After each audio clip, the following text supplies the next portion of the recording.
আসসালামু আলাইকুম। আপনারা যারা ফ্রিল্যান্সিং কোর্সে ভর্তির জন্য লিখিত পরীক্ষা এবং ভাইবা পরীক্ষা দিয়েছিলেন তাদের কিন্তু অনেক জেলার রেজাল্ট প্রকাশিত হয়েছে। সো আপনার জেলার রেজাল্ট প্রকাশিত হয়েছে কি না সেটা অবশ্যই আমাদেরকে আজকে জানাবেন এবং আপনি চান্স পেয়েছেন কি না সেটাও জানাবেন। সো আপনার জেলার রেজাল্টটা প্রকাশিত হয়েছে কি না সেটা আপনি সহজেই দেখতে পারবেন আপনার জেলার যে নিজস্ব ইলার্নিংয়ের ফেজ আছে সেই ফেজ থেকে। অনেক সময় ফেজে আপলোড করতে একটু সময় লাগতে পারে, সেক্ষেত্রে আপনার মোবাইলে কিন্তু তারা SMS দিয়ে দিবে। সো আশা করছি যারা আমাদের চ্যানেলের ভিডিওগুলোকে ফলো করেছেন তাদের চান্স হয়েছে। সো আপনাদের কি অবস্থা আপনারা আমাদেরকে একটু কমেন্ট করে জানাবেন চান্স আসলে হয়েছে কিনা।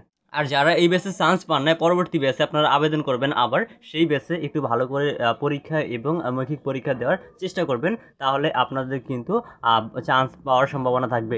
আর যারা এই ব্যাচে চান্স পেয়েছেন তারা অবশ্যই নিয়মিতভাবে প্রতিদিন ক্লাস করবেন এবং খুব মনোযোগ সহকারে আপনারা ক্লাসগুলো করার চেষ্টা করবেন, তাহলে কিন্তু আপনার কাজগুলো সহজে শিখতে পারবেন এবং এই কাজগুলো শিখে আপনি কিন্তু সহজে উপার্জন করতে পারবেন।